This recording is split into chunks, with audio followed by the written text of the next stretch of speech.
fire, hurricanes, theft, burst pipes, and floods. Those are the types of disasters we buy insurance for, so that we protect our homes, cars, and personal belongings. Money is tight for a lot of people, but there are smart ways that a consumer can save on their insurance, and there are mistakes they can make that can result in being dangerously underinsured. The Insurance Information Institute says there are 5 big insurance mistakes that should be avoided. Mistake number 1. Insuring a home for its real estate value rather than the cost of rebuilding. When real estate prices go down, some homeowners may think they can reduce the amount of insurance on their home. But insurance is designed to cover the cost of rebuilding and not the sales price of the home. You want to have enough coverage to completely rebuild your home and replace your belongings. A better way to save. Take a higher deductible. If you raise your deductible from $500 to $1,000, for example, you could save up to 25%. Mistake number 2. Selecting an insurance company by price alone. You want a company that is financially sound with good customer service. Check the financial health of an insurance company by using ratings from independent rating agencies. A better way to save. Ask friends, relatives, and business colleagues for recommendations. You want a company that will respond to your needs, answer questions, and handle claims fairly and efficiently. Mistake number 3. Dropping flood insurance. Damage from flooding is not covered under standard homeowners and renters insurance policies. Coverage is available from the federal government's National Flood Insurance Program.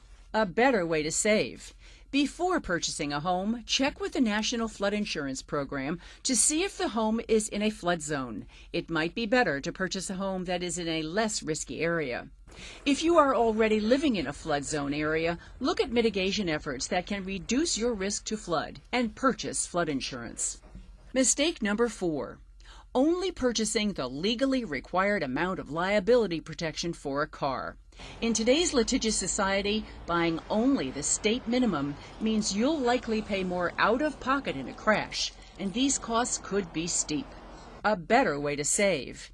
Consider dropping collision and comprehensive coverage on older cars. As a general rule, it's not cost-effective to pay for comprehensive or collision coverage on a car worth less than $1,000. Instead, use the money you've saved to up your liability limits. The insurance industry and consumer groups generally recommend a minimum of $100,000 of bodily injury protection per person and $300,000 per accident, since accidents may cost far more than the minimum limits mandated by most states. Mistake number 5. Neglecting to purchase renter's insurance. Renter's insurance covers personal possessions in the event of fire or other disaster. It also provides additional living expenses should you have to move out. Most importantly, it provides liability protection in the event someone is injured and sues. A better way to save. Look into multi-policy discounts. Buying several policies with the same insurer, such as renters, auto, and life, will generally provide savings in the form of a discount. Cutting back on insurance can be a big mistake. You want to be properly insured in the event of a disaster. Instead, talk to your agent or company representative about getting every available discount that you are entitled to. By taking a few simple steps, it is possible to cut costs and still be protected should disaster strike.